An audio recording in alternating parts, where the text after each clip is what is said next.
5 minutes ago, a royal guard made a hushed call to his superior, Prince William, was seen personally removing Queen Camilla's portrait from the sacred future king's gallery. No aids, no fanfare, just silence, intent, and a decisive act that will ripple through royal history like a thunderclap. But what led to this audacious moment? Was it vengeance, justice, or a final break in the monarchy's fragile fabric? Before we go deeper into what this really means for the royal family, make sure to subscribe so you don't miss a single update. The Future King's Gallery is not simply a corridor of framed paintings. It is a visual codex of power, lineage, and legacy. Hung on its storied walls are not just portraits, but declarations of who shaped the monarchy's soul and safeguarded its continuity. For Queen Camilla's image to be featured there, beside King Charles, was not a trivial gesture. It was a crowning affirmation of her place in royal history. And for that image to be suddenly taken down by William himself, no less, is not merely symbolic. It is war declared in silence. Palace staff are reportedly still stunned. Sources close to the royal household say the removal wasn't scheduled or sanctioned. No one was informed. It happened swiftly, outside of protocol, with only the eerie echo of William's footsteps breaking the stillness of the gallery. It wasn't delegated to aides, nor done under the guise of refurbishment. He went in, took it down, and left. What followed was an immediate flurry of internal calls and confused whispers. Was this a temporary adjustment, a security precaution, or something more permanent, deliberate, and damning? The significance of the portrait's location cannot be overstated. Positioned directly beside King Charles's own official representation, Camilla's inclusion marked her as part of the royal future, a steady companion to the sovereign. For William to physically intervene in that narrative signals more than disapproval. It suggests an unspoken correction, a rejection of an image that never belonged in the lineage of monarchs he now prepares to inherit.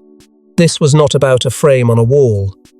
This was about rewriting the script of power, legacy, and personal justice. Those closest to the inner workings of the firm have quietly acknowledged what some long suspected a growing schism between William and Camilla, a quiet war playing out behind palace walls. For years, they maintained a careful civility, a choreographed unity for the public eye. But behind closed doors, tensions simmered. William, shaped by pain and loyalty to his mother, never fully embraced Camilla's elevation. And now, with Charles's influence waning and the next generation rising, William appears ready to act without hesitation. The emotional weight of this moment cannot be ignored.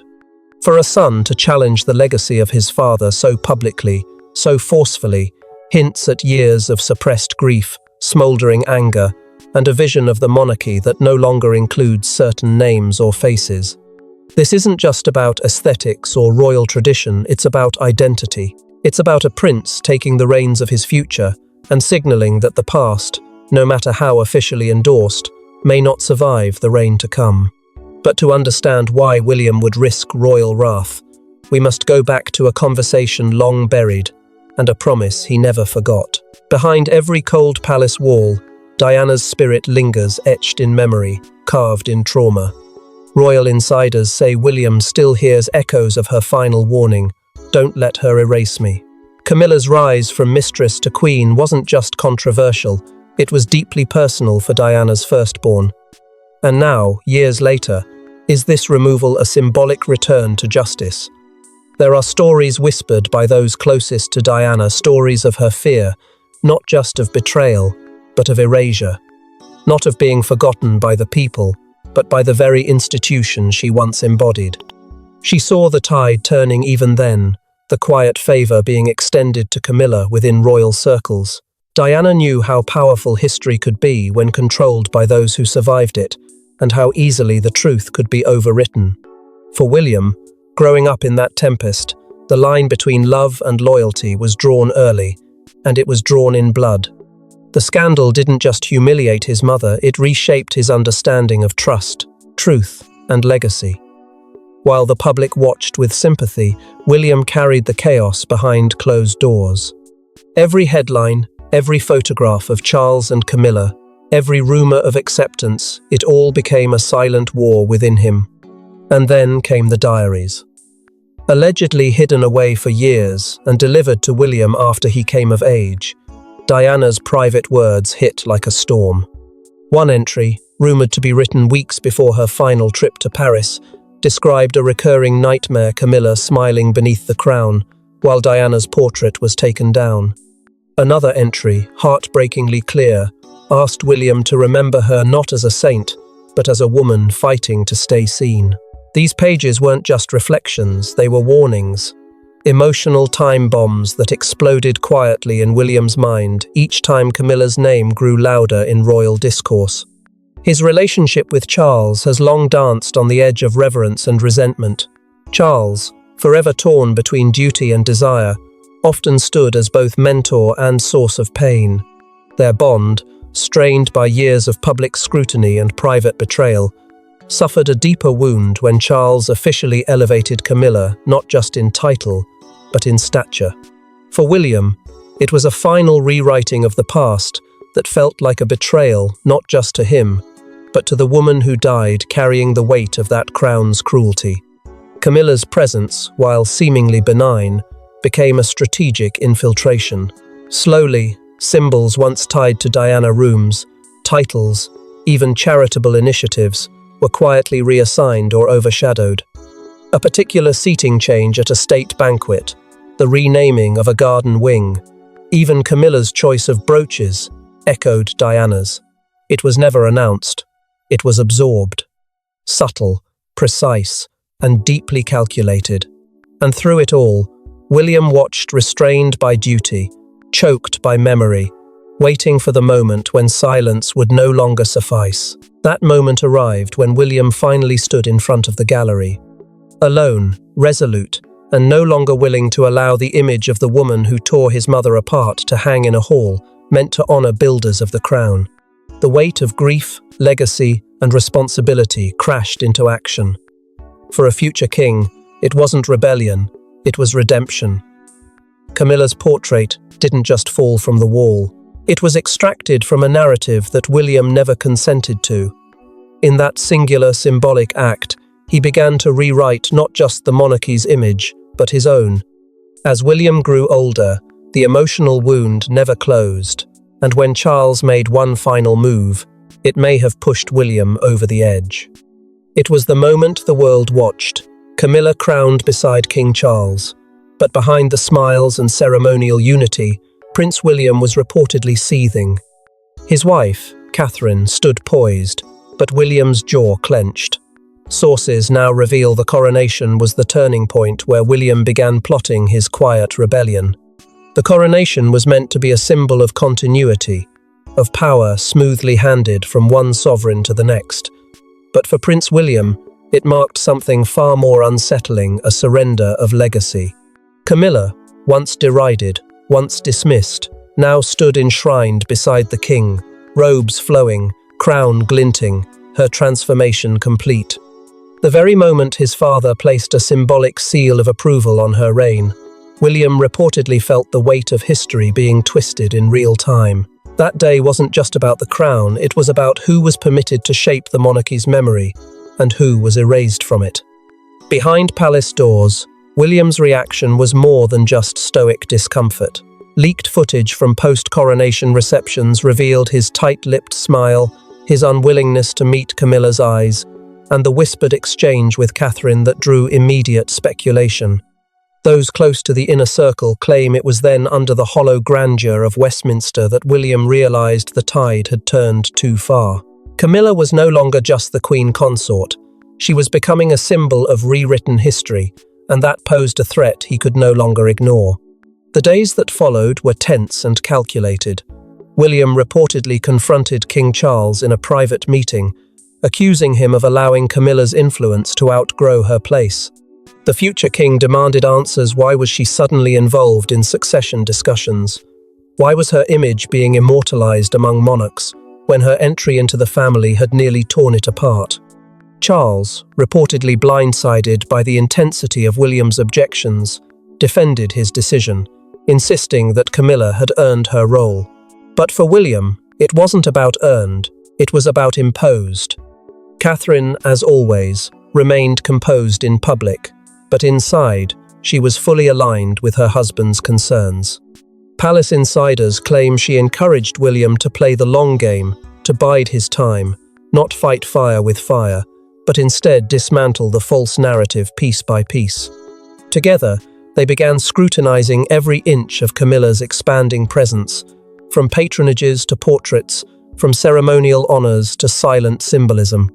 And somewhere between the whispers and the strategy, William's gaze landed on the future king's gallery, and what he saw there shook him. Camilla's portrait had already been submitted for permanent inclusion, quietly approved, hung in a space that had been preserved for those who shaped the crown's destiny, not complicated it. It was the final straw. For William, it wasn't just about Camilla anymore, it was about truth, about legacy, about making sure Diana's story wasn't trampled by ceremony and rewritten by silence. The coronation didn't unify the royal house, it divided it beyond repair. From that moment on, William was no longer reacting to the past. He was preparing to reshape the future. But the fallout from the coronation didn't just remain inside palace walls. It triggered a deeper shift in how the public, and the monarchy, viewed Camilla. Few know the true power of the future king's gallery. It's more than portraits, it's the monarchy's unwritten scripture. Those enshrined are immortalized as defining forces of the crown. Camilla's portrait being there was no accident. And William removing it? That wasn't rebellion. It was revision. The gallery isn't just a corridor within the palace, it's a vault of authority, a curated lineage of influence. Only those who've shaped the path of the monarchy with irrefutable consequence are granted a place within it. Generals, statesmen, consorts of iron, resolve, and unshakable loyalty, it is reserved for figures who didn't just exist beside kings, but helped define their reign. So when Camilla's portrait appeared within those sacred walls, it sent a ripple across court circles that no one dared to confront out loud. Royal historians gritted their teeth in silence. A few whispered their discontent, but none questioned the decision publicly because it bore the invisible seal of Charles himself. According to palace sources, the decision had been quietly pushed through the Royal Collection Trust, bypassing the usual process of advisory review. It was presented not as a discussion, but as a declaration. Camilla would be honored positioned beside Charles as if her role in shaping the monarch's legacy was equal to those who came before her. That single inclusion didn't just challenge tradition, it dismantled it. To some, it was a historical correction. To William, it was a provocation. Reports suggest William first learned of the decision through a private briefing, not consultation. The placement was already underway. The portrait had been commissioned, delivered, and was due for unveiling during a private viewing that would later be publicized through official channels. William was said to be livid, not at the gesture alone, but at the secrecy, at the betrayal of a process meant to be sacred. His fury wasn't loud, it was sharp, cold, and calculated. Rather than stage a confrontation, he allegedly penned a letter to the Royal Collection Trust. In it, he expressed his concerns over Camilla's elevation in a space he believed should remain untouched by scandal or emotional politics. The letter, of course, never saw the light of day. But those close to the trust said its contents were unmistakably clear. Legacy, William wrote, is not inherited, it is earned. Behind this quiet upheaval stood one man, Charles. Determined to anchor Camilla's place in history, he reportedly pushed for her inclusion not out of affection, but preservation. He wanted to cement her image in the royal narrative, perhaps to atone for the past, or simply to solidify a truth he had come to believe. "She stood by me when others did not," he was overheard saying to a trusted aide. That loyalty, in his mind, deserved permanence.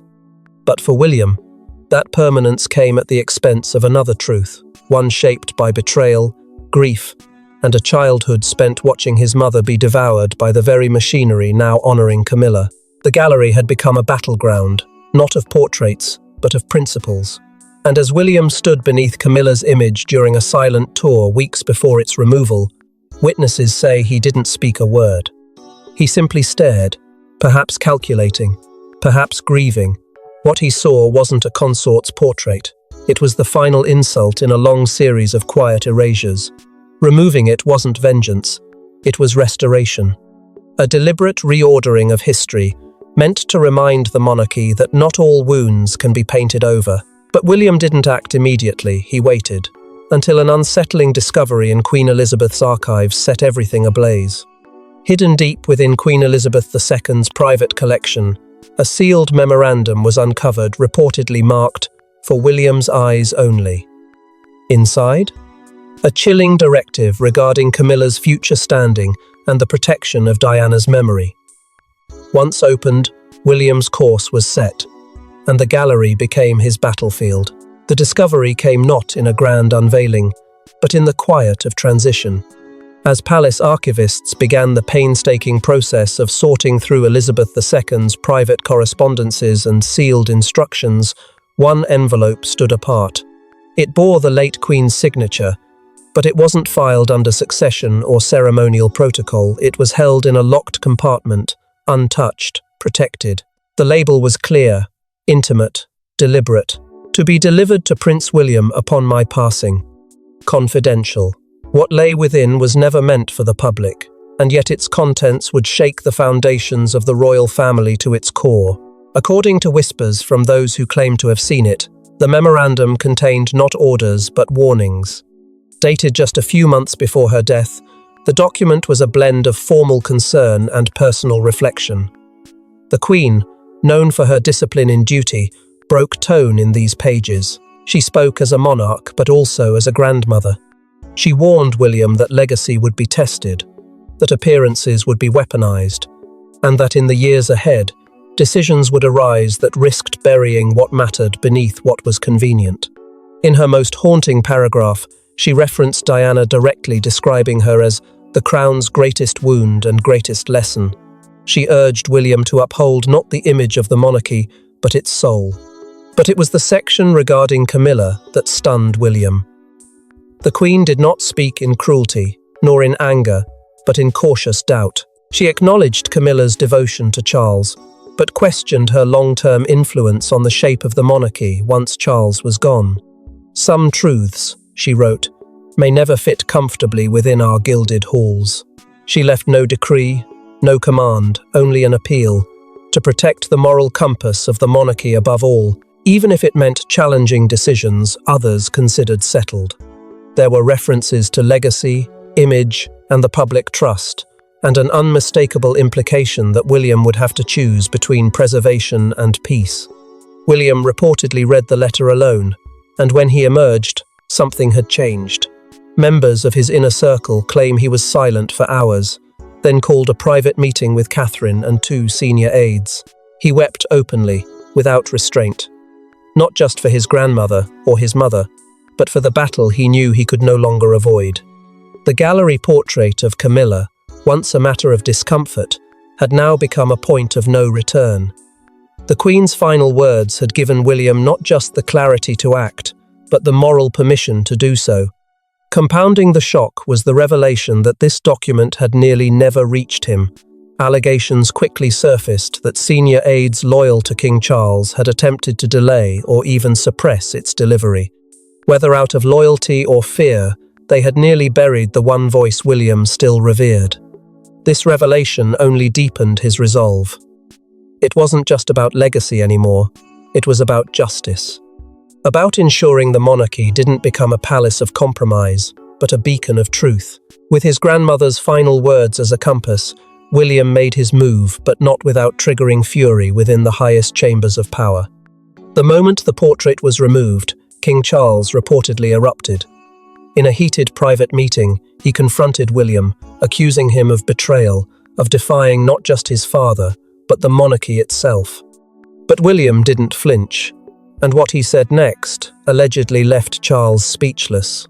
It was meant to be a closed-door conversation, just father and son, but what transpired inside that room would ripple through the very structure of the monarchy.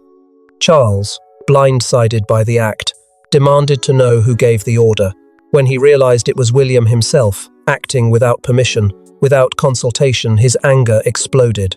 Palace sources claim he slammed his hand on the table and accused his eldest son of desecrating Camilla's honor, of dragging the royal family into open division. "You've humiliated us all," Charles reportedly barked. But William stood still, face unshaken. Then came the words that, according to those present, froze the room. "It's not her crown to wear in my reign." That single sentence, firm, final, and foreboding, wasn't just a response, it was a declaration. It stripped away years of protocol and deference, making one thing clear: William wasn't just the heir apparent. He was drawing the lines for the reign to come. Charles, already grappling with the weight of age, duty, and fading public favor, reportedly fell into silence. For a man who had spent decades climbing toward the throne, it was a stunning realization that his own legacy was now being reshaped by the son who would succeed him. In the aftermath, Camilla was said to be inconsolable. Staff reported an emotional breakdown behind closed doors, with her retreating from view for days.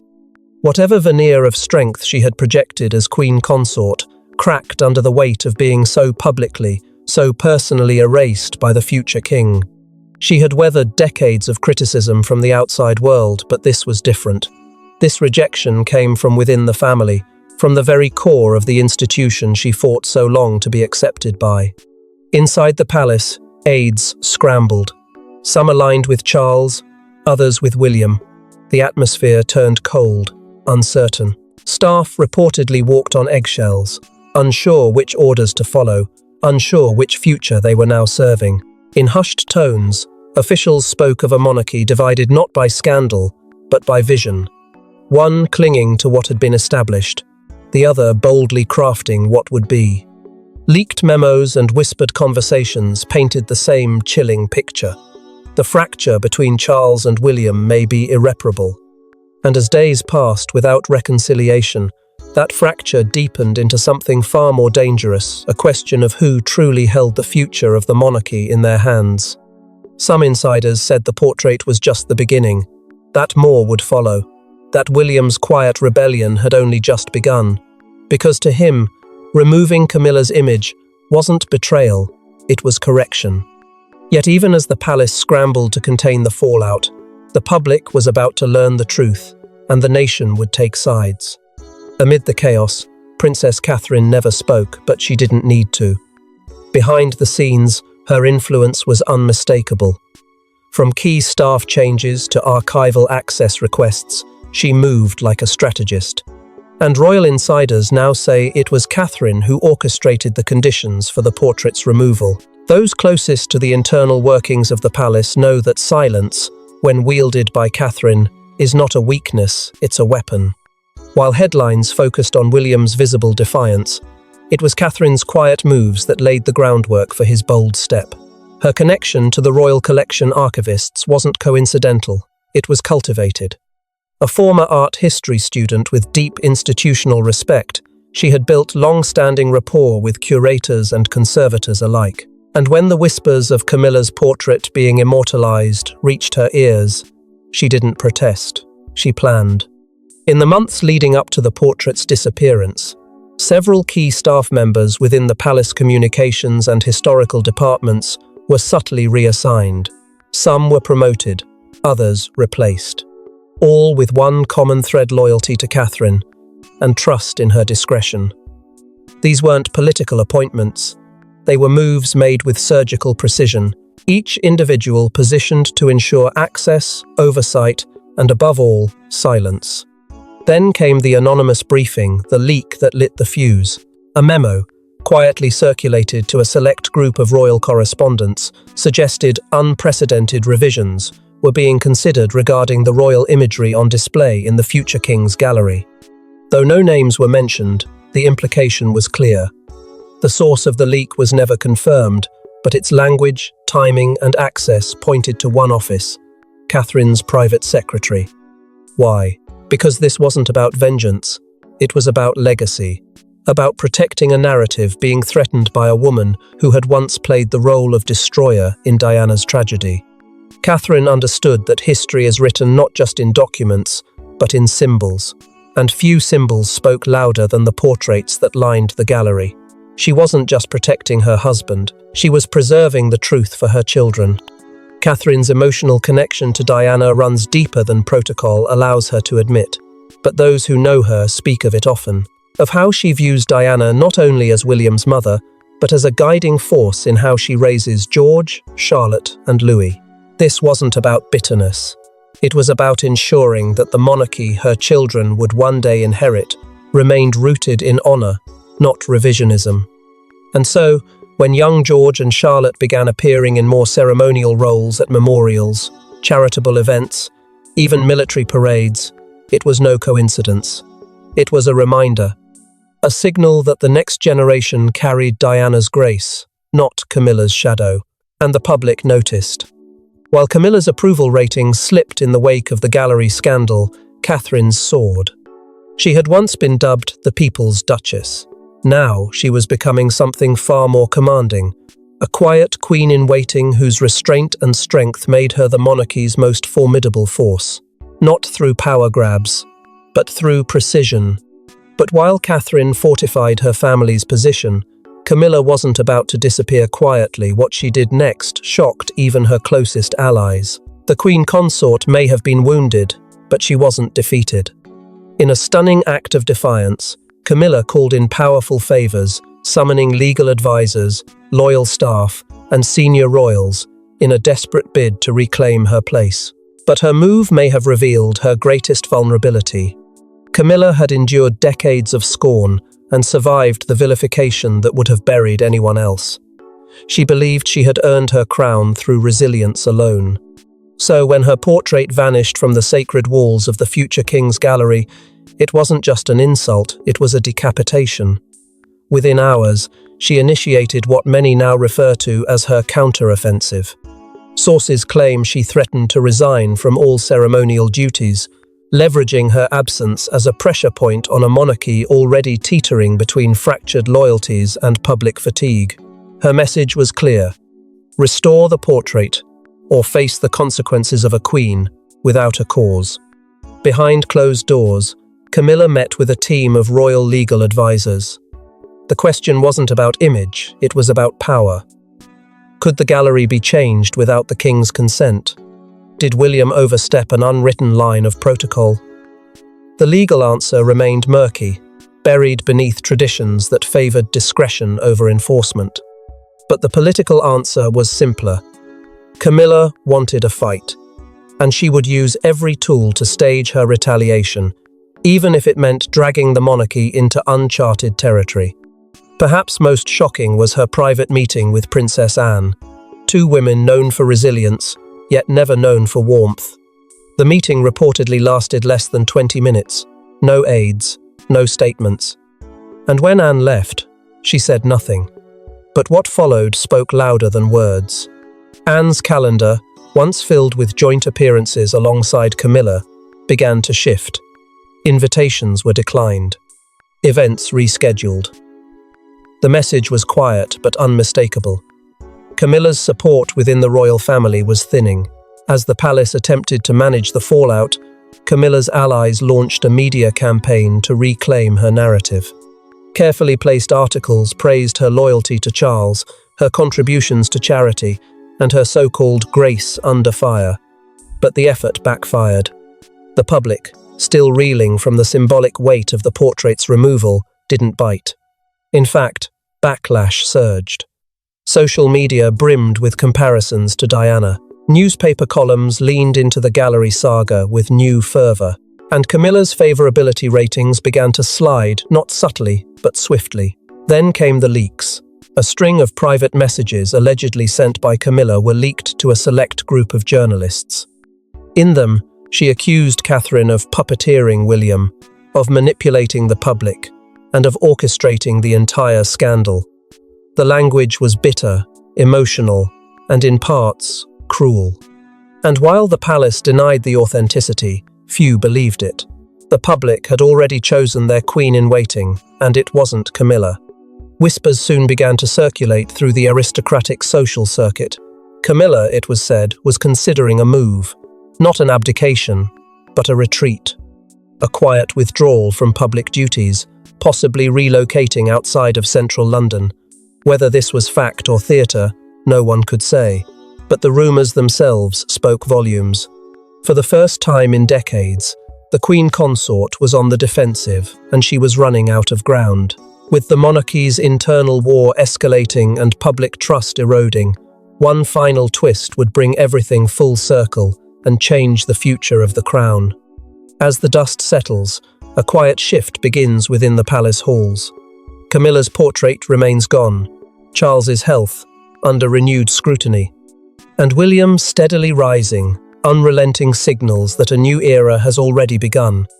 Behind closed doors, preparations accelerate for a reign built not on reconciliation, but reformation. The silence left in the wake of the portrait's removal was not emptiness, it was transition. In that stillness, William began to act. No press releases, no fanfare. Just a quiet order for a full audit of royal ceremonial traditions issued to a select team within the palace. Every outdated practice, every inherited title, every image, meant to project unity, now under review. Not for preservation, but purification. He wasn't simply questioning traditions, he was pruning them. William understood that legacy, to be authentic, must evolve, but not through compromise. Through clarity, through control, and above all, through truth. In an unprecedented move that has remained tightly guarded, a new portrait was allegedly commissioned to replace Camilla's in the future king's gallery, but this time not of a reigning queen, of a fallen one. Rumours swirled that Diana's image, one never before displayed in the royal succession wing, was selected to fill the space. Not out of sentiment, but out of symbolism, a correction. A gesture to the public and to history that the future will not forget who bore the cost of the crown's evolution. It wasn't revenge, it was a reckoning. Meanwhile, King Charles's public schedule grew conspicuously thin. Appearances were either cancelled or quietly handed off to others. His voice, once firm behind palace podiums, faded into scripted statements read by aides. And with that absence came whispers that he was considering the unthinkable. An early abdication. Not forced, but persuaded. A way to pass the torch before the storm turned personal. Some claim he now spends more time in private quarters, speaking less, watching more, observing as his own reign is quietly eclipsed by the one that follows. And Catherine? She was never idle. In discreet gatherings across Commonwealth embassies and private venues, she was seen meeting with senior advisors, global dignitaries, and diplomatic liaisons. Her message wasn't declared, it was implied. The next reign would be one of accountability, of elegance without illusion, of a crown no longer wrapped in contradiction. She didn't need to wear the title of queen yet. She was already being addressed as one in rooms that mattered. Camilla, in contrast, had all but disappeared from public life. Invitations once extended to her without hesitation were now met with silence or polite declines. No explanation, just absence. Royal photographers, once given precise coordinates for capturing her engagements, were now given nothing at all. And within the palace, her name was rarely spoken. It wasn't punishment, it was erasure. A quiet undoing of a presence that once fought so hard to be recognized, and for those who knew her, the silence spoke loudest. In a moment of candor, reportedly shared with a senior aide, William was asked if he regretted the fallout, the division, the conflict, the consequences of that single decision. His reply was simple, final, and unforgettable. She was never meant to be part of the legacy I protect. That was the line. That was the truth. And for the monarchy, it was the moment everything changed. And so, with a single act removing a portrait, William didn't just rewrite a gallery. He rewrote the monarchy's future. Thanks for watching. Please don't forget to like and subscribe, and we will see you in next one.